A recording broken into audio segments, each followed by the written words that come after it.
Is the music playing? Music's playing now. I never But so are we. unmute the stream, so I don't know what we sound like. My favorite one. Hi guys, by the way. I think you had like done some cue, and all you hear is Ben whisper like, "Jess, am I talking first or you?" That sounds Favorite like me. intro we ever. Also, I'm really hot on the stream, I think.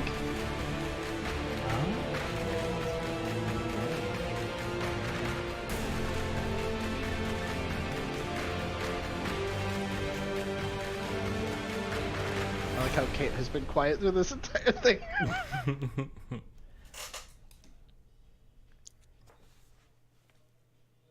Oh, hi, everyone. It's Critical Reroll, the podcast for the critters by the critters. My name is Dusty, and Grimace, the McDonald's character, was originally a villain who stole milkshakes and had 4 arms. That's true. Hi, I'm Matt, one of your other hosts. And did you know Grimace was last seen at the Dodgers Stadium on July 18th, 2012 versus the Philadelphia Phillies? Hi, I'm Cate, and now you know where Gritty comes from, because we apparently stole Grimace and genetically modified him with the Fanatic or something and made Gritty. So there's your lesson in cryptids today. I 100% said Gritty, didn't I? I don't remember what you said. I've already, it's already been blocked. It happens. So, hey guys, episode 62, Critical Role is the thing that went on. And went on and went on. There was a lot of What's that? Seinfeld happening, and I wish just a show about nothing. Yeah. So they got a house, and the first hour and a half, maybe. How long did they spend on the house? It was a good portion they spent in the house. They got to play Sims for a little bit. They did get to play Sims for a little bit. The whole time, I just want somebody to kind of splice over the Wii Shop channel music. They obviously had house. expansion packs for the tree tops. Yeah. and- That was like a special cheat code. yeah. Rosebud. To get the tree to grow in the top of the house. How long had Caduceus had that token, by the way? I can't remember when he got that Qualls, because that's the Qualls token of the tree or whatever, right? I don't remember when he got that. I think he's had it for a while. Did he find it? Did he find it, or has he always had it? No, they I found it. vaguely remember them finding it. I just don't remember where they found it. I'm trying to remember. Curie was after Molly. So Curie was before Caduceus. Okay. Because I was thinking maybe they found it in that underground place where they found all the traveler token things, but no. Dogbean in chat says on the ship, I think. Ship, that makes sense. But yeah, so they do a lot of fun stuff. They get their house, they all run in like a bunch of kids going to school and picking rooms. We end up with Bo and Jester rooming together. Ford's close by. Not and Yeza are close to Yasha. I didn't get where Caleb and Caduceus were. Caduceus is up in the tower or something. Okay, so he's kind of outside-ish. Yeah. And Caleb is somewhere you have to enter through another room to get to. Well, they were, yeah. He was near the library or something. Mm-hmm. You had to go through the library to get to his room because they wanted to put the little the hideaway door. Yeah. They're you have to go through the door to get to Caleb's room. And yes, King Sunday says they wanted to have communication holes through the walls. Not where my brain went at all. No. Same. I mean, communication holes would have been glorious, but we didn't. Okay. Hi-yo. I just said words. You did. That's not my fault. If you And put I them just together in the wrong reacted in order. a normal way to hearing those particular words. But yeah, so anything? What were you guys' favorite parts of them playing house? I think it's them becoming the weird neighbors. Definitely. I think it's just them being like that neighbor that you're like, oh god, they still have their Christmas lights up. They actually never take them down. It's like they keep They making the got tree that. bigger each year. They got that thing parked in front that they just never move. I don't know anybody Let's- like that. Like, the motorhome's just there, which is, those beasts are just getting. And everyone that walked by was just like, what? Yeah, King going on here? Sundu. King Sundu in chat says I thought they were like the Addams family. And that's Yes. exactly what I thought Yep. too. They're very much the Addams family of this block. I want them to go up and just start hitting golf balls off the roof. But like, how ironic is it always that they're constantly, we need to keep a low profile giant tree. The Mighty Nine doesn't do anything they actually talk about. They're a bunch of weird assholes Yeah. who are going to get themselves killed. Yeah. And they have, not so much a target, but like people have taken note of the weird human, like multi-human party that lives nearby. They grew a 5-foot diameter tree out of a tower. Oh, A 60-foot like- tall green tree. Quickly. It Yeah. wasn't like it took a while. It was instantaneous. just like, Yeah, poof, no, like it's like Just Insta add tree. water. Who plants a seed and helps it grow? It's Totoro. Yeah, so then they start buying things for the room. So I thought it was cool that they got alchemical supplies, because that was the thing that Knott's interested in, and they have Yezo with them semi-permanently now. Jester obviously got paints, got some gardening supplies, sculpting supplies, which I thought was interesting for Caduceus to make different shrines. Yeah, to the different gods. Yeah. this is a good boy, and I love him. You're a good cowboy. Not like the other cowboy. Not like the other cowboy. Which I think the Caduceus thing leads into our first question in the forums. Well, not the first numeric. Hey guys, we have forms. So if you want to submit a question or comment, we post up a link to a Google Doc. Feel free to shoot us some questions and comments and be part of the show. Yeah. So this one comes to us from No Name, who we'll call Blaramy. Oh gosh, that tree sheltered sunlight gently spreading and waving over the top that now domed and almost... Wow, I cannot read these words. Are you okay? Yeah, I kind of had a mini stroke there. Oh gosh, that tree of sheltered sunlight gently spreading and waving over the top that now domed and almost organic tower. Heard the words. So bringing the natural, the wonder of nature, trees, and gentle light back to the dark elves, a glowing beacon in the midst of their most influential city. Do you think Caduceus deliberately created a symbol of other gods and natural cycle of life outside of Xhorhas, or was it purely intended for the benefit of himself and the rest of the Nine?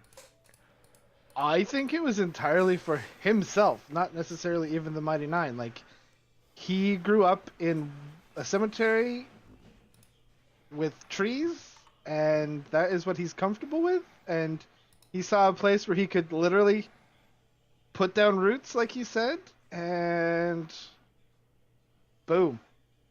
I don't think he had any other like altruistic intentions other than just like he needed a tree. And the top of the tower seemed like a great place to put it. Like, hey, we have this tree I've been carrying around. I should probably do something with it. Yeah, because it was never really discussed if they have a yard or anything.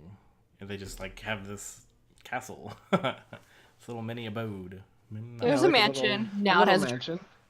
Yeah. Now a mansion with a tree. Yeah. In darkness, which then they had to solve the problem of that a tree won't grow in eternal darkness. And it was fun. This is like we're gonna cause problems, but we're also gonna fix them. I mean, I do like how that question talks like how it actually like if you look at it from a different perspective, even though I think most of the Roshana people were like, okay, this is weird, but like the Lux and the Light, there could be an argument made for that eventually, but it's interesting that it could, depending on a viewpoint, also represent, light and growth and life. Yeah, maybe somebody will really dig it. Like, I like this. This light It's But doesn't. you know, This light doesn't hurt us a lot. I personally don't put that much, as much as I love Caduceus and some of the characters in Mighty Nine. I don't put a lot of expectations in that they think ahead No. at all. They are spontaneous peoples. They wing it almost entirely all the time. Yep. They're plucky. They are super plucky. It's just like here. It's a tower. It's already tall enough, and then you just put a big. Here we are. We're the new people in town. I hope the tower doesn't crumble under the weight of the tree. It's a lot of weight. Like a that big stiff of a wind tree comes, weighs and it's gonna like just. So, this house was lent to them? I think it was lit to them. Like, They I don't own it. Yeah, I'm pretty sure they don't own this house. I'm pretty sure it was just like, okay, this is a property that this person owns. You can use it while you're here. Yeah, and like This is somebody's summer home that they just tore apart. Oh, hey, but they're flipping the house. They're house flippers. They're house flippers. You now have a tree and a spot. And a spa. And wildflowers painted on the walls. I just imagine, the person who took them to that house being back kind of at the main castle area and being like, so which house did you set them up in? And then you just look out and a giant tree springs out. That one. It's glowing. That one. Although I do like what the spa looks like with the roots hanging down and stuff. I feel like that's kind of cool. But then also helps the tree, maybe if it's humid enough and moisture. And I don't know. I like the aesthetics. The Mighty Nine are really good at aesthetics. And now it just becomes a matter of how dickish does the DM want to be in blowing over a tree or having it collapse. I mean, he kind of just lets them have their fun. Yeah, which is too much. Like the point of a DM. That's why the weasel has lived so long, even though now it's Yeah. severely traumatized. He wouldn't ever get access to Tree Stride, would he?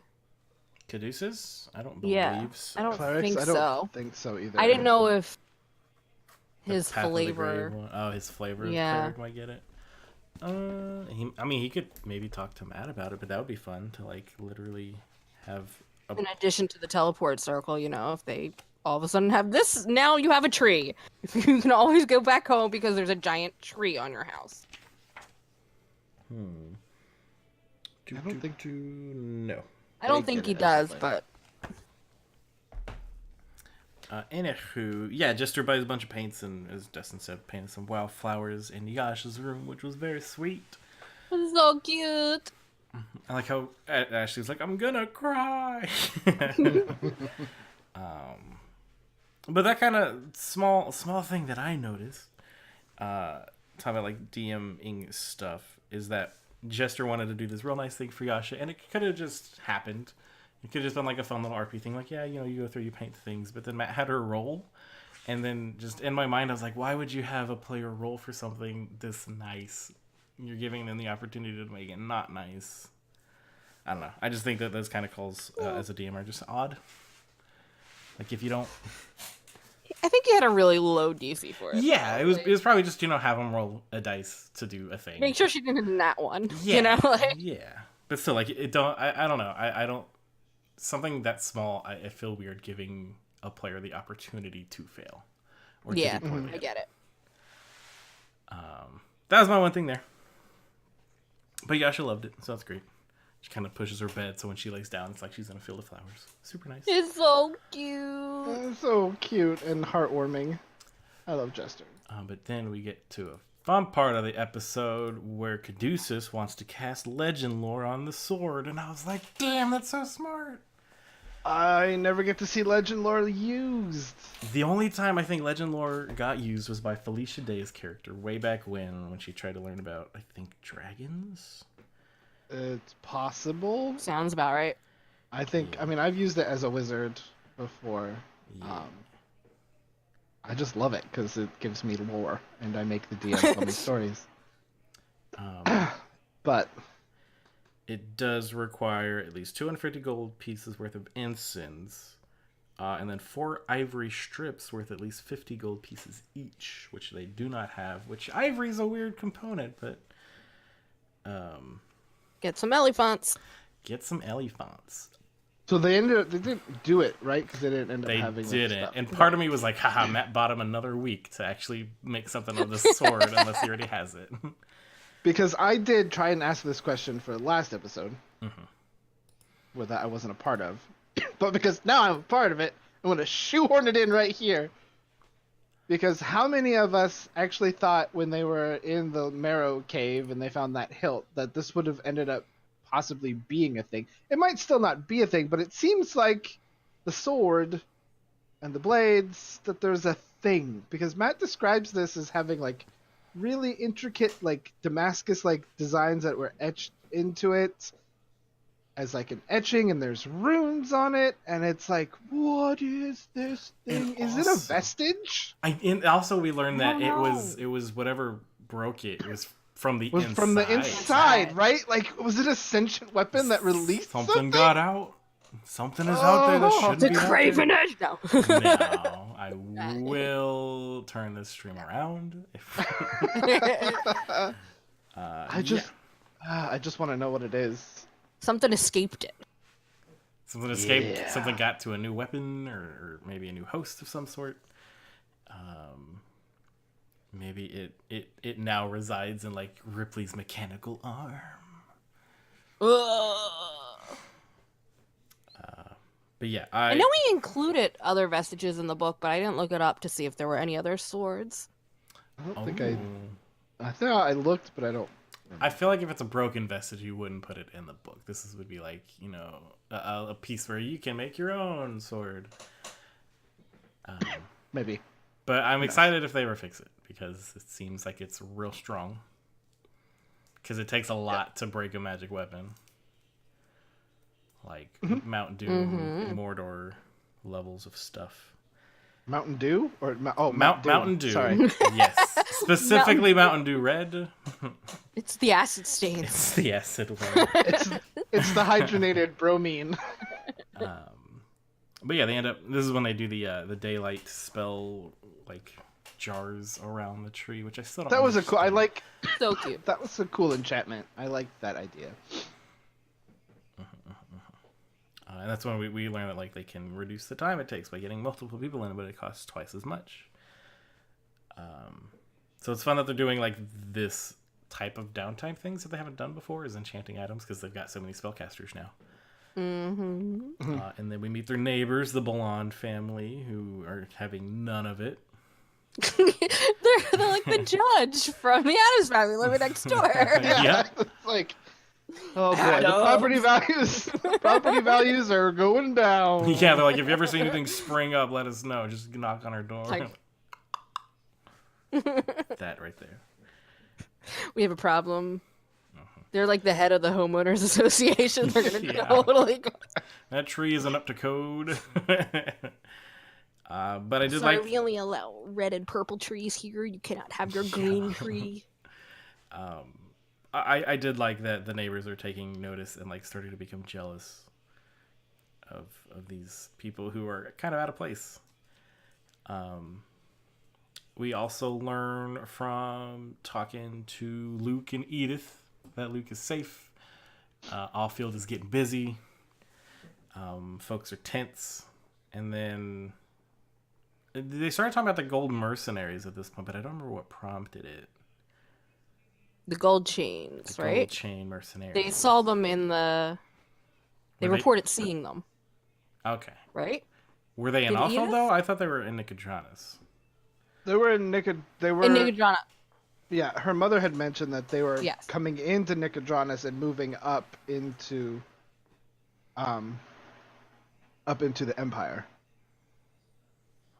Everybody's talking about things getting busy, though. Well, and so we'll learn later when we talk about the scry that the Empire is putting a bunch of coin into the Menagerie Coast to bring reinforcements and hiring as much as they can from the coastal cities, as to what these plans, a distraction or something like that, because there's a Yeah. direct mention of sending coin to the coastal cities. So But everyone that Jester sent a message to mentioned things are heating up. yeah, there's definitely some shit building up on the Empire that we don't get to see a lot of, and Matt is giving some hints. In that case, a lot of them. Like every time Yeah. they talk to someone, Yeah. it's like, "Hey, yeah, it's really busy."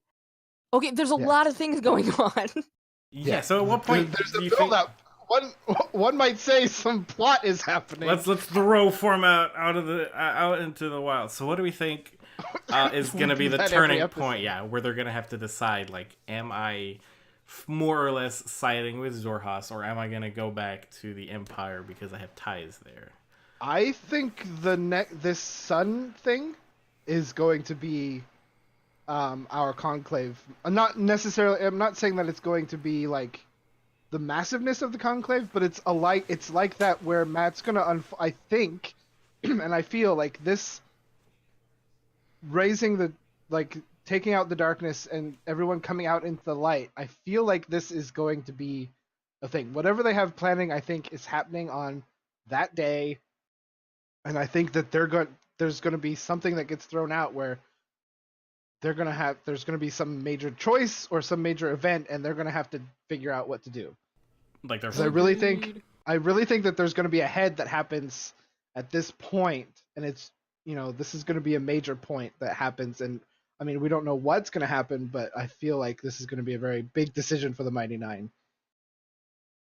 yeah, that whether it's going to be something that they can't just be passive about anymore. They're going to have to like actively react to it. It's gonna be like the tower in Zadash, that tiny, like, but to a much grander scale. I think, like, some shit is gonna go down and badness is gonna Choose your happen, and they're gonna have to side. pick. Yeah, I'm Well, nervous. Yeah, because I mean, we can talk about it more when we get to the scrying too. But like, I mean, there were certain words that Matt used in the conversations that Jester overheard, like legions, distraction, like they're watching the holes. Like, I mean, there is a lot of stuff happening, and I think it's all heading to this. Whatever big move that they're planning is gonna coincide with this holy day for the dynasty. Cool. So everybody in the chat get like thoughts and ideas ready because we'll talk about that the longest at the end. But other little things that happen. So we got the gold chains that they are the disgruntled Sklezos that are led by, or that were part of the Clovis Concord and then bought out their contracts and now they do bodyguard stuff for super super rich people. And it's literally like if you see them with somebody, you leave them the F alone, because you will die. And for whatever reason, there's a lot near Jester, and it's not sure if like they are protecting or Miriam Lavore, or if they're just there's other people in town that need that level of protection. Because I think he mentioned specifically that they help travel through pirate-infested waters. And if people are going to the Lava Chateau, those are going to be the people who have bodyguards. And then we get Money. a little bit of Jester pressuring forward about like how long they've been away from water and how he's handling living in a house. A lot of them haven't had homes before, which was interesting. Yeah. They're like a bunch of outcasts who are now sticking out heavily. And then we have Caleb trying to corner a bunch of people, but first Knott's got to make stuff with Yezo, which was pretty adorable. I like those two. Yeah, they make some flare crossbows, which, I mean, what did you guys think with the inspiration behind like getting some flares made? Because I got nothing. I don't know. It was pretty random. I don't know. It was interesting. I don't know what the point for those is, but maybe because nighttime, darkness. I don't know. Maybe. It's smart. This is why we keep Dustin around. He's smart. But then also some Tanglefoot bags and some smoke bombs. And then we get the Astrid question. So that he finally asks not like, hey, what was that letter thing that you mentioned? Oh boy. And I have it. but if I click on it, then the cameras are gonna go wonky. So I Do you want what are you talking yeah, about? just a quick summary of what it was. So it was basically they did sign it from Lavore Esquire. Oh, do you want me to read the thing that you sent in the chat? Yeah, go ahead and read that. So this Okay, is cool. so, So thank you, whoever runs the Critical Role wiki, for setting that up. Yes, this is from the Critical Role wiki. Because if Matt does it, it'll mess the cameras up. Without Caleb's knowledge or consent, Not had Jester forged a letter to the Solstice Academy claiming to be a Mrs. Lavore Esquire of Not and Brave law firm, seeking the whereabouts of a former student named Astrid. As Mrs. Lavore Esquire, Not and Jester claimed to be the executor of the estate of Astrid's uncle, Leonard Leonard. That's hyphen. Yeah, hyphen Leonard the word hyphen Leonard. Yeah. From the town of Nigeria. They asked the Academy to... I feel like I'm reading a Mad Libs. They asked the Academy to please send Astrid's contact information to the Pillow Trove Hotel in Zadash, so Astrid could receive the vast sums of money she had inherited. Not thought that Astrid had been Caleb's girlfriend, and she would be someone who would remind Caleb of happier times. I mean, this was all sent, against Caleb, or not really. I mean, against Caleb's wishes, really, and without his knowledge. Back when Caleb was just a really grumpy. I mean, right. But very important things to note, though, that they do have the name Lavore. They do have Not and Brave. They could probably figure out that it's not the Brave, because that's who she's been telling everybody she is. And we have a question. We do. That references a trait. We don't have a name for it. Lenifer sent us this question. It says, what do you think of the theory by, I don't know how to say this, Yetnam? Speculation time. So basically, Caleb and other Blumenthal kids were trained to be super secret assassins, the Scourgers. So secret that even Bo, trained by people who literally worship knowledge, rolled a nat 20 and only got tidbits. So I think their graduation test had dual purpose. One, testing the limits of their loyalty and willingness to sever their own ties with the Empire. And two, actually severing their ties with families and their roots so that people will eventually stop looking for them. Not to mention that I theorize Blumenthal kids were picked because they're from poorer families and areas, so it'd be easier to dismiss their eventual disappearances. Now I bring this up because Not in Jester's letter is especially problematic in this context. In the letter, they stated that Astrid actually had other family elsewhere, which becomes a concern to a super secret assassin who aren't supposed to have any other relatives anywhere. With any luck, it's possible that the letter didn't make it to Astrid, since Not in Jester didn't know her last name.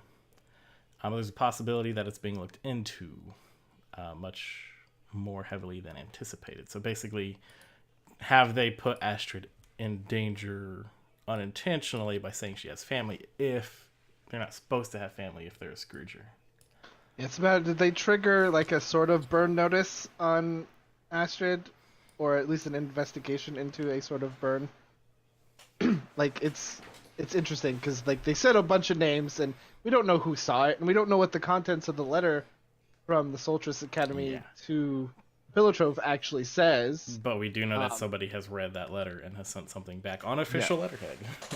Yeah, and we don't know whose eyes have seen the letter that was sent, if it was multiple eyes, or we don't know. We don't know much about the Solstice Academy either. Also, they could have scried on whoever sent the letter. Oh fuck! Oh yeah. See, I was thinking of stuff like this, but I don't remember a time where Matt has ever had them just like, hey, roll this, and they roll it, and then just nothing came from it, other than the perception check that Ford did. But also Matt probably has copies of their stats, so he could have rolled it. I don't know. But I mean, like, if you got a weird ass letter sent to this Solstice Academy for a super secret assassin lady, what are you gonna do? Yeah, especially if you have that that level of magic, you're a super top secret assassin, then you probably would have scried on whoever wrote it. Like, has Matt had them roll a scry in any of this time? Like, would we even know? Because sometimes he just makes them roll, and then he never tells them why they rolled. Sometimes he just rolls. Yeah. Yeah. And it's funny because this is episode 62, and that happened on episode 31. So it's like, yeah, half episodes. Doubles. Yeah. Okay, well, I don't know. I enjoy your conspiracy linking there. That's fun. But it's just funny that this little, what they wanted to be a kind gesture could have like done so much bad. Because now like people have their names, and Lavore, and at least in Nicodranas, is The Ruby of the Sea. Yeah, like, And they saw them fighting in Zadash, didn't they? Well, they went to that cocktail party afterwards where Right. frickin' Trent was. Right. And he saw them Yeah. fighting, so he's like, "Oh, that's the same little goblin thing." yeah. Like, People are gonna put it together. But that is an interesting thing. So Neverwinter says, how widely known is the Ruby's real name? I don't think it's that widely known. Maybe only to clientele. It's hard to say too because we don't. However, does Caleb's item blanket the area? So I think just him. So later on when we talk about it, we'll talk about it then too. So bring that back, Santu, later. John Allison says, and didn't the leaders of the Solstice Academy meet the Mighty Nine when they were fighting the monsters in the Glittering? Oh, you just said that. Yeah, so they got some sort of spies on them. Oof. Oof, oof, oof. yeah, like if you can scry on them, they can scry on you. Guess what? And they've been able to do it for much longer than you have. Yeah. Yeah. Well, then they also have a package from Kaliana, but we'll probably never get it because they're like, we can never go back to it. We can never go back to Zadash. We have to burn down the establishment. We have to murder everybody there. Yeah. Once again, they deal in absolutes when They don't do. know And, like, what- there's always this assumption that Caleb has that everybody's after me. Like, I'm so important to them. I have to be important to them. If I'm not, I'm nothing. They have to be looking for me. You're in a group where like almost everyone can disguise themselves too, though. And, like, you're scry-proof. You're fine. Moving forward, though, Caleb pulls Bo aside to corner her this time to talk about Dyron. And it kind of boils down to, hey, should Dyron know what's going out? What's going on? What's going down? What's going on any which way? Where do you guys stand on that? I don't Yes? know. I think 100% yes. And, like, deal with the consequences later. Because she's not there right now. So this all comes back. They have a bunch of choices that start setting their path for them. Like either they choose to be honest with Dyron, and Dyron's gonna have a problem with all of this. Oh, absolutely. Or they don't tell Dyron, but then Bo basically burns herself at the Cobalt Soul. Like, I don't think that will be a good thing for her to, like, if she's honest with Dyron, or if she's dishonest with Dyron about it. I don't know how that goes for her in, her further training or even association with the Cobalt Soul. And I don't like to think what the Cobalt Soul does if they burn someone. Like, You're burnt from existence. Like, they remove any well, because knowledge. she's training to be an expositor, which are technically, like, not supposed to be known. Yeah. Which is funny that, like, she told everybody, like, 5 minutes after she became one, yo, I'm an expositor now. Yeah, I don't know. I think... So King Sandu has a good point. No, she's a spy, which is true. I think if she tells Dyron's going to turn right around and be like, "Okay, now you're spying for me. You're gonna you're gonna be on our side still, but you're gonna turn her into another triple agent or whatever." But what side is the Cobalt Soul on? Like, they're kind of on their own side. They're just trying to find who is really running the Empire, because there's corruption somewhere. Right, but this particular... I agree with the Cobalt Soul being their own entity, but this one is at least aligned with the Empire to some degree, as they're working within that country. Like, these are your landlords, you don't want to piss them off, they're kind of everywhere. Yeah, and we don't know exactly, like, what the higher-ups of the Cobalt Soul really want. I mean, they say they're keepers of knowledge and all that, keepers of texts and knowledge and all that stuff, but I don't know what they do. I mean, they have expositors. What's that all about? Like, are they also like information for like other like? Can you buy that information as like a government? Like, I don't know.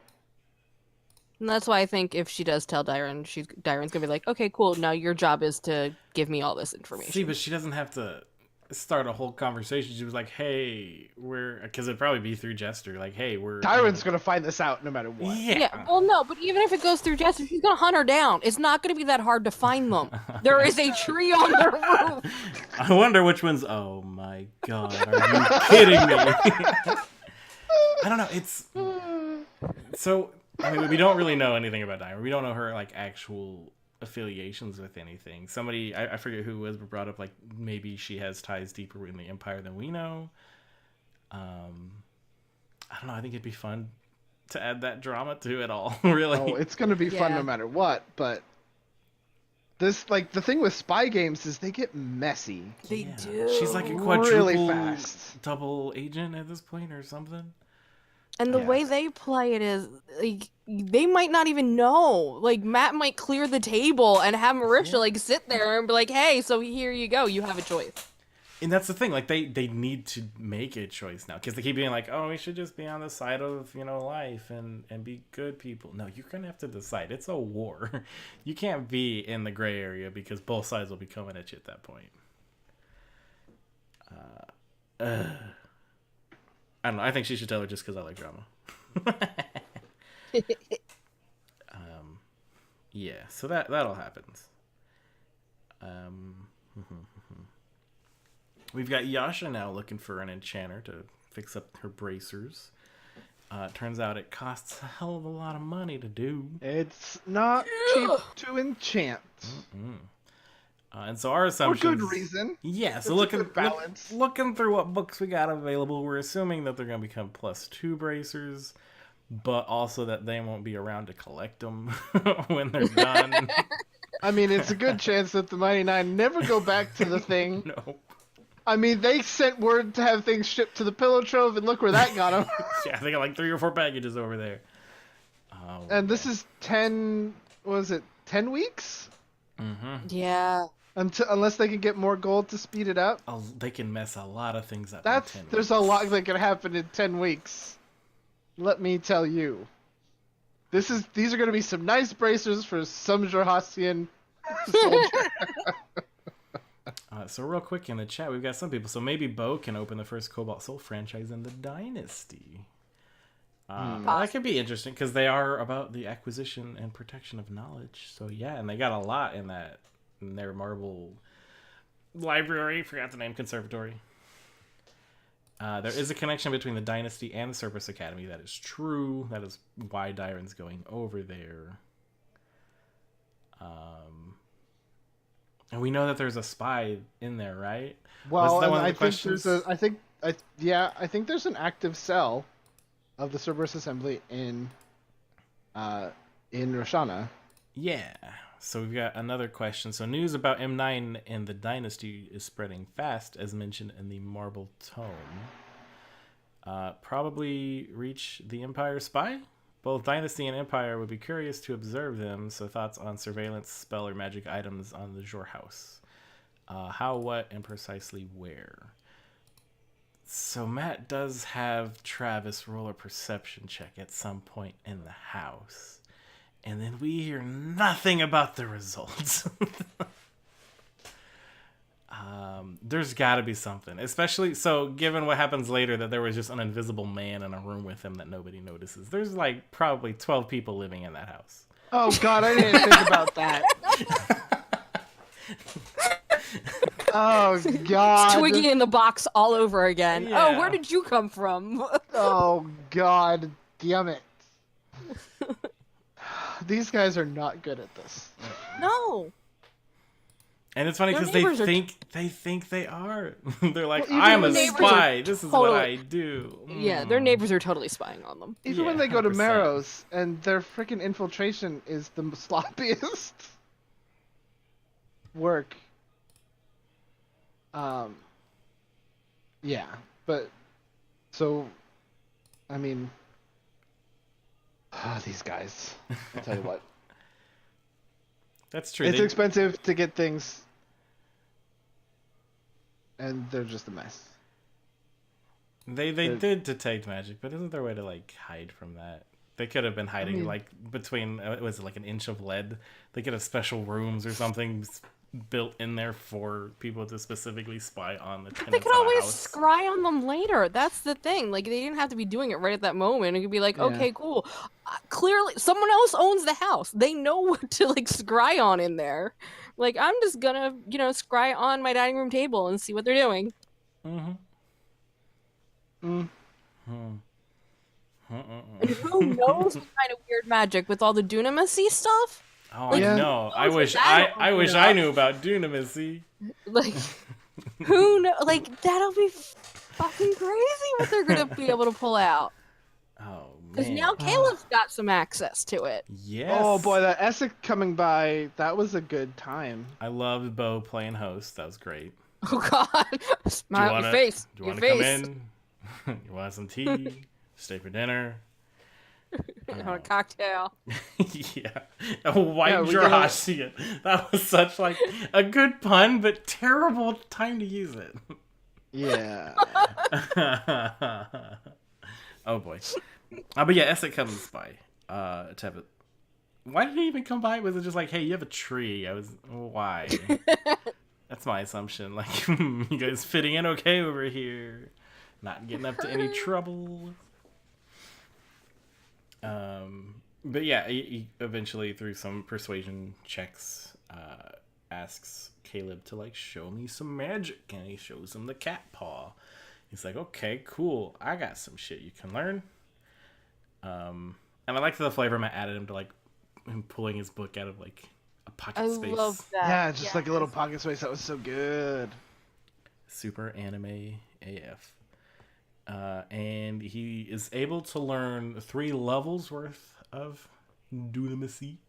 And he opts to go with a second level spell and a first level spell. And we'll never know what they are until he uses them in 50 episodes. Yeah, because, he doesn't share with the group. Ever. Lame, Liam. So that whole scene happens. They go to bed. At some point, now Ford gets cornered. They need to just stop being around Caleb for a while. Is he there? Walk away. Walk away. Oh God, he's standing in my bed. Where do I go? Just come to our room. And they have a conversation that really just boils down to like Ford moved on from his past and has reinvented himself. Yeah, I think we got one question. So what does the Fordcast make of this hidden past that he is more ashamed of to share than being bound to a dark demigod of the depths? And I think it's not even anything like, and I'm a conspiracy theorist, but I think that this is just legitimately, he's an orphan. Didn't have a great life. He's a half-orc.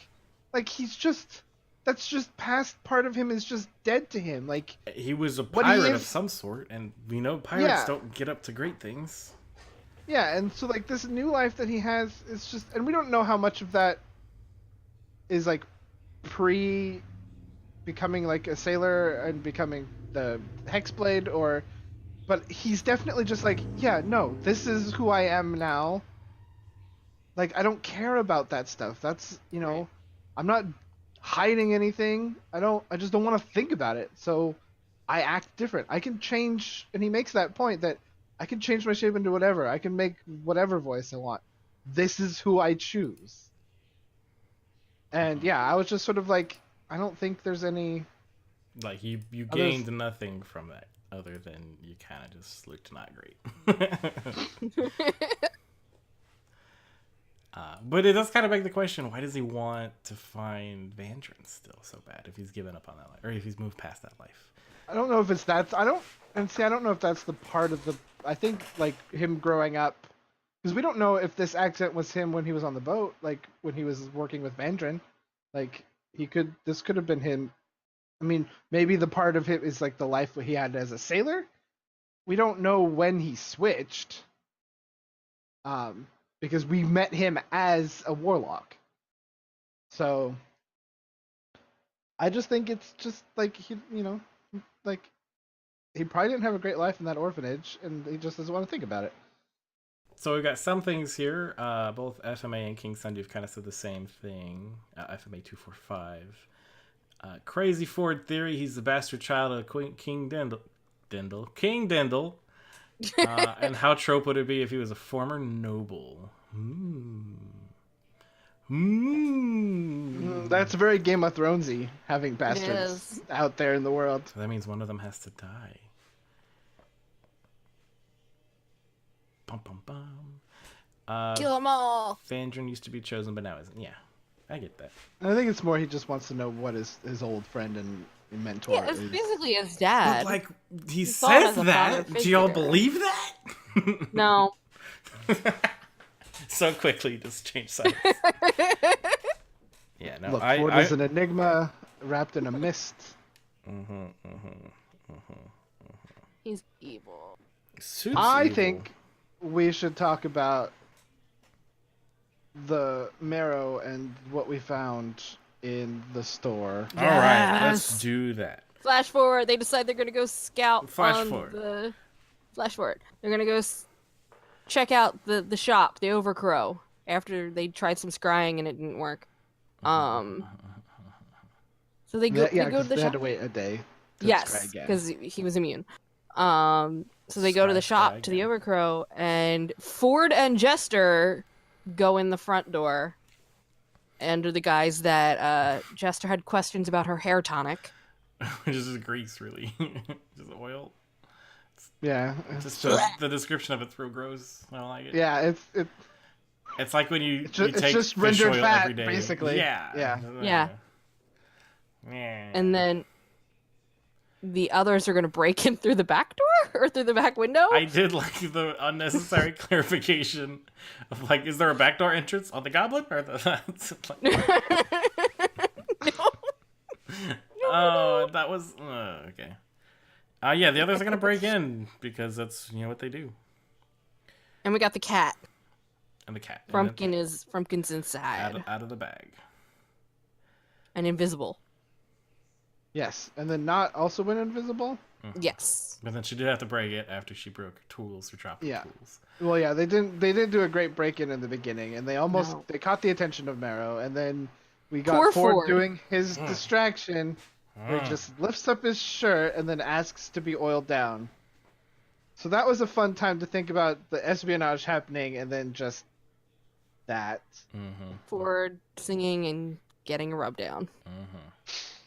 Lucky goblin. These guys are so good at what they do. I feel sorry for the people that are actually scrying on these guys. 'Cause they're just Right? We're the bugbear in the corner watching all this. And that's probably why when Jester was like, "Oh, do you want me to leave?" and she's like, "No, it's fine," because she's used to people watching.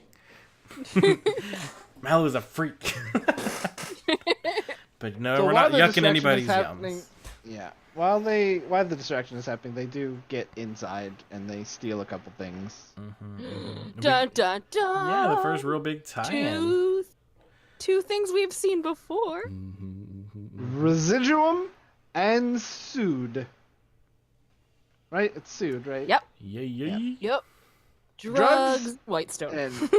And magic white powder. Which is great because all cards on the table. I didn't watch the episode before this, so I was real confused of them going back to this place because like, when were they here before? It was interesting that they kind of like it stuck out to them so much. Like, hey, there was no inventory at this apothecary shop. Let's like go back. There's nothing here. There's got to be something there. And like one of them said it before, like it's probably a front for something because it is a front for something. It is 100% a front. And could you imagine the Derolo family finding out that their residuum is being... So how do you think it got smuggled? over? Because it's Residuum and Sood, both things that have been associated with Voxmog, and at some point or the other, Kaylee's the one doing it. Well, we the know it's Sood a... comes the from- Sood from Marquette, isn't it? Yeah. So I The Sood imagine comes it from gets Marquette. around. But Whitestone has been famous for its white stone for a long time, and we know that there has been wild mount contact before. But the only way to connect the two would be the Meat Man or the Meat Man's daughter. daughter of the meat man. Kaylee's evil. It's just very interesting that there is active residuum out there on the market. Like, Yeah.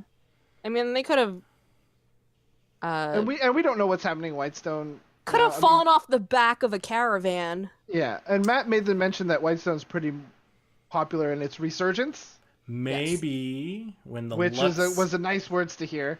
Maybe when the Luxem broke itself into parts and put it around Exandria, like one of the parts became Whitestone. Maybe. And that's why Xh'ome has been able to get some of it. Maybe they're tunneled all the way under the ocean. Maybe it's just a big like a giant crawling king tunnel. One vein of Whitestone connects from Whitestone to this part of Xh'ome. Well, geologically, that's not really possible. You don't know the geology of the planet. Maybe it falls permanently right there, and it goes fantasy through the geology. Core. Yeah, it goes through the core of the magic. It all depends on whether it goes on the other side. Exandria has active volcanism, so it at least has a semi-molten core. It's not fully it has to have. You can't have volcanism without an active molten core. And convection, because convection drives. Okay, Arya. Yeah. Thank you, Arya. Y'all win. It's just I don't know how I got there. I'm very interested to find out how I got there. But more so, I'm interested to see why it's there. Because we do know that enchanting services are kind of reserved for war efforts. So maybe this is but it's contraband, so they wouldn't be using it for the war. Or is it contraband? I don't know. The Sood's contraband. I don't know if the Whitestone 100%. is.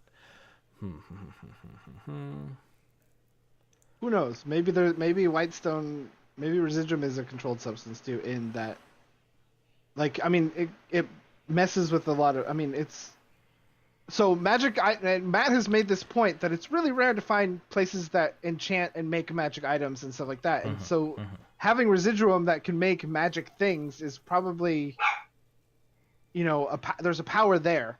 Right. In there's a want and a need. What if it could tip the balance in whoever has residuum? What if they need the residuum for their consecutions? Or what if it's the metallic material that's in the planar discs, kind of like King Sundu? Could be. But if there is some kind of import-export into Xh'ome for the consecution issue, then it definitely could have fallen off the back of a truck somewhere. Well, and also, who are these people? We don't know who that cloaked figure was. We just know that he was a bugbear. Is this, player 16 in this whole big thing? Well, is it an organization, or is it is this a Cerberus Assembly cell? Is this that the Thieves Guild that was from? What was that called? Clasp. Yeah. The Clasp. It could. We know the Myriad is the popular one in Wildmount. But we don't know about Xh'ome. There's a lot we don't know. But we do know that there's definitely something fishy happening. Yep. And we're probably going to find out soon. Because they do another scry. They do another scry. Do another scry. And I liked the flavor that he gave Jester of the traveler kind of let me show you. And then he flings her through the abyss into saying everything. I can show you the word. We get kind of some info that leads to more lore being dropped on us. So whoever is in this meeting, the blonde person, is taking notes. Yeah, and Jester rolled low, so she only got bits and pieces of the conversations, but she got 1, 2, 3 good chunks. That sets up a lot of. So we know that they're mobilizing at least 3 legions to hold the Ashgard garrison. And then they have scouts that are gonna watch the crests of the Ash Keep for movement. And then they've got Righteous Brand on guard at every major cavern network. Because they do make a mention that they are highly mobile and could attack anywhere. Yeah, even though the Empire outnumbers the dynasty's forces, the small numbers can pop up anywhere and strike. And then we have the other figure in the room who's giving out orders, telling them to send out more declarations for coin for loyal hands to cities on the coast. I should like a word with the Concord on calling in some favors. When the armies are upon us, release the Scourgers. This distraction will be what we need most. I don't like it. Yeah, there's some shit going down. So we do think they figured out that the room that she's in, they're talking to King Dwendal, they believe, right? Because that's the only person you'd call liege, unless somebody else is like running the show. And Matt does mention that the people that were standing off to the side, as they move in, the scry spell gets cut off, and those have to be the Cerberus assemblies. Because they're probably warded to the shit. Or, whoever gives Scourgers orders is in that room, because, Caleb has a necklace. That person probably has the same necklace. Yeah. Well, they probably have some sort of, aura around, because Matt mentions as they get near the guy you're scrying on, the spell fizzles out. So they're probably, warded in, some sort diameter. of... not just themselves, but, magic around them can't be fucking used at all. So we know that there was definitely a Cerberus assembly. We can infer that there was a Cerberus assembly presence there. And the Scourgers is definitely a thing. Don't like them! We learned that they're assassin infiltration force, and that Caleb knows them by a different name, which I forgot to get. The Volstruckers. They're definitely some sort of meant to, while the armies are engaged, to come in behind the lines and cause fucking chaos. So do you think that we'll see Scourgers at this big event? Yes. Don't like it, but yes. 100%. But they gotta choose a side, so they have this information, and it's big information. It's big information that could give them clout with whoever they tell it to. See, but that's a selfish way of thinking it. I was thinking more of kind of in a Caduceus mindset of we could save lives by that's giving what this I think. information out. As a player, that's what I would want to save as many lives from this war on either side, because it's going to be messy. But especially as King Sundu says, I'm more concerned about Waka's weapon she was excited about being in production now that the mines are cleared, because the Bright Queen doesn't seem like she has any qualms with mass destruction to purge the enemy. Well, both sides are perfectly fine with wiping out large chunks. And I think that's the problem, is they don't care about each other at all. They're going to have a magical nuclear standoff. What I'm just saying is that they have information that will basically force them in a side by not giving or by giving. This is a big thing. Yeah, if we tell them, then we're crossing the Empire. If we don't tell them, then we're allowing the dynasty to take this hit. It's while you're in the dynasty. Yeah. Especially when high-level assassins are coming in. Yeah. It's not just, there's an attacking force that'll be here in 3 weeks. Have they? You have 2 days before these high-level assassins are showing up. Have they told the dynasty that they kind of can directly connect all of the little discs to the Cerberus assembly yet? No, they haven't gotten to talk about anything they found in the penumbra. It's gonna be fun. Let's see what do we have in the chat. Dogbean brings up a good point also, that from what the Bright Queen said, telling her isn't going to save lives overall, it'll just save dynasty lives at the cost of empire lives. Yeah, it's true. They're in a right pickle. Yep. This is, and it's a powder keg. It's a pickle barrel of powder kegs. There we go. John Allenson has a good compromise. I totally think they should alert the dynasty, but also tell Dyren to see if she can tell the Empire that the dynasty knows. Maybe give both sides to blink in the standoff.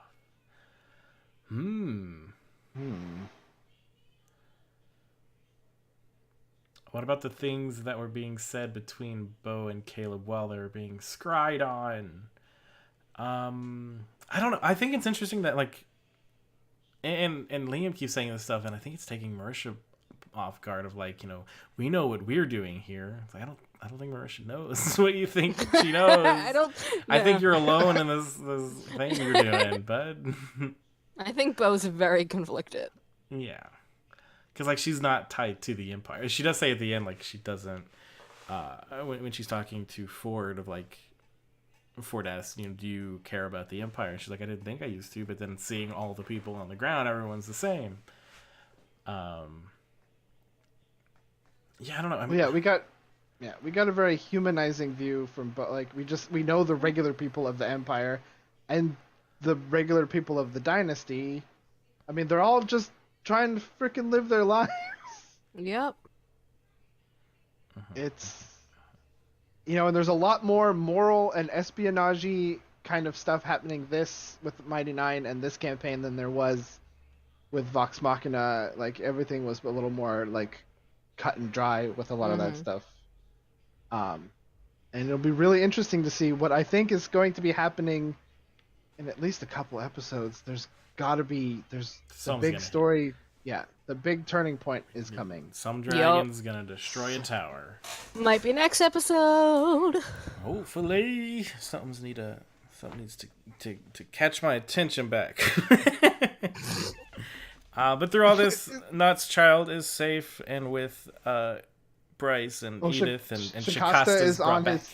Shacasta's on his way to pick up the boy and the boy and Edith and take them to Nicodranus, where we think everyone will be safe from the war.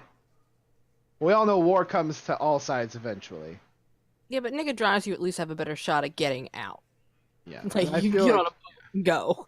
You get on a boat and sail out somewhere else. Go to Exandria. I hear it's nice this time of year. Yeah. Be like, hey, Uktoa, we're here to fully support you. Please protect us. I'm on a boat. Oh, that's a good point, though. What kind of distraction to a war would a giant a elder demigod being? be? Yeah. Right? Bow down. What if they decide that's... Oh, boy. Yeah, I, too, am also scared that Not's child will be caught up in the battle. But it's D&D. No children, no parents. Like, they literally had, like, an offshoot part of the campaign in their very first... Before they streamed story, where a bunch of kids didn't make it out alive. But, yeah, is there anything that we missed? I think we missed a lot of questions. Everyone is thirsty for Essek, apparently. Thoughts on him? I love Essek. Yeah, I love he's cool. Essek. I want more of Essek. I don't necessarily ship Essek with anyone. I just like cool magic bros. That one is from Bimberly. Thank you, Bimberly. I like how you just give everyone names. names. Well, because they don't give us names. This one's from Claude. So how was that first study date? A lot of interest in exploring potential and sharing just a taste with 2 spells to shape or alter people's destinies. We don't know enough about Dunamancy and Dunamantic magic. Dunamanic? Matt, if you're working on this, could you just release it now, please? Yeah. We're all thirsty. We're all thirsty for Dunamancy. Dunanimini. Anyone else worried about how much extraordinarily expensive and potent contraband Morrow had hidden in the back of the Overcrow? Criminal organization or even scarier Black Ops installation? It's extremely well funded. Yeah, we kind of talked about that one without addressing the question, but thank you for that question. Yeah. That one was from Stuart. This one's from Little. If you're invited to the Your House, where would you spend the most time? The empty spa, the tree tower garden, the happy room, the study, or the map room? Spa. I'm like, Probably the spa. The spa sounds pretty good. But a happy room just sounds fun. There's probably some... as long as there's a trampoline in there or something, like a ball pit maybe. A trampoline with like a calm emotion spell all constantly going. Yes. I need that in my life. And then I feel like the calm emotion you should put in the spa, though. Then we have That a would be awesome. long question, which we're gonna, I guess, summarize as we ask. Who is this one from? Cate? What? Give us a name. Bob. Timothy. Bob Timothy hyphen. It starts out with, forgive me if this is off topic, because it is kind of a question that goes back a little while, but it's basically asking about It's a morality question. It's a morality question. So, like, they've seen slavery in parts, and given that when they did the whole, like, slave disguise thing, that Xhorhasian people were kind of, like, okay with it. How do we think they'd react if they realize that they're helping a nation that enslaves people to get stronger, is what it boils down to. So the slave bit was just the humans, right? Yeah. And they were clearly coming as outsiders, and they're like, "Oh, these are our slaves." Because did they Never- specifically say when they, like, introduced them that these are our slaves, or did it just look like they were captives? I don't think they ever said it outright. I think they did when they were Did they? in the waiting room Chat will always or correct us. the waiting room to see the Bright Queen when they were talking with Leanther or whatever his name was, and he they're like, "Oh yeah, look what we can make them do," and it was like, Bo and Caleb then had to go through the whole They do. rigmarole of pretending.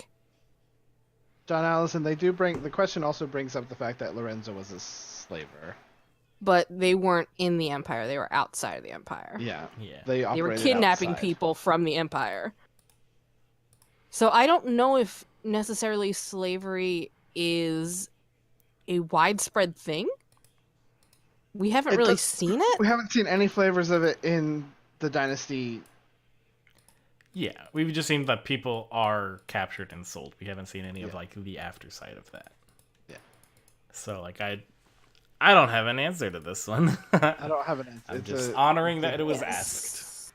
Yes. So I think it boils down to, while a lot of us believe the Dynasty seems to be the better of the choices between the Dynasty and the Empire, that they're not 100% good. I mean, there's still some shady aspects to it. So Well, and that comes down to what I feel is sort of like the theme that we've been seeing throughout this whole campaign is what is 100% good in anything. Like there isn't. Like the world is gray, yeah. except for Uk'otoa. I'm pretty sure Uk'otoa is evil. No, probably He's like just having a bad green day. as He needs well. I think it's he needs a green. Snickers. He'll be fine. You're not you and you're hungry. Here, have a Snickers He and turns a into life. a celestial snake if you feed him a Snickers. Yeah. Yep. We do have one Figured it question. out. We do have one question in the chat from Tira D20. Will Ford losing his powers really become a thing? How do you think he'll react in the future? If Uk'otoa wants to punish him, he will cause Ford to there's like gonna be shoot continue. blanks during battle. There's gonna be more like this Uk'otoa thing is not gonna go away. Yeah, until he like gets back on Yeah. track or finds some other place to draw magic. Because I from. feel like the punishment could get a little more severe, and Ford could end up being in a coma. Yeah, especially since this thing has the ability Ford to might make not him wake up Yeah. from his dreams. sit up. Like Oof. that could be a thing. Oof. Say hi to Molly. Ouch. Wow. But And so that's okay. the running theory is that the Crawling King is somehow connected to What was like? Well, there was they- another general. The Right. Crawling King was the worm, because there's the snake, the worm, and the phoenix. Well, we don't know if Right. there's a connection between the Crawling King, but we know that the blonde guy that they scryed on was reading about the king who crawls. Right. But would Uk'otoa be afraid of Ford getting closer to this other Titan, possibly? I don't think Or so. avatar of a Titan. I don't know what the right word is there. I think but- it's more that Uk'otoa is this far from being Yeah. freed, Yeah, come back to me. and is like banging on the walls. Not a fan of edging. Begs for sweet Okay. release. Come back to those holes in the wall. Back to those holes, those glorious hole walls. I think didn't that is say a good any of it place this to time. end. As ever. Unless anybody has anything else they want to say. No, we should end it now. Mm-hmm. Yeah, no, done. Well, cool. Thank Bye. you, everybody, for listening or watching. We do this live every Sunday following Critical Role at this time, 8 p.m. Central, and you can find the other times by adding an hour or subtracting an hour or two. 6 p.m. Pacific, 9 p.m. Eastern. Yeah, follow us on Twitter at Critical Reroll or us individually. My name was Matt. I was on your host. You can find me at Matt_Abernathy on Twitter. And I am Dusty, one of your hosts. You can find me at GeoNerd on Twitter. And I'm Cate. I'm your third host. You can find me at CMonster on Twitter and Twitch. Yay! Thanks for hanging out. Everybody say bye. Bye! Bye. I was waiting. Bye! Bye. 3, 2, 1, click!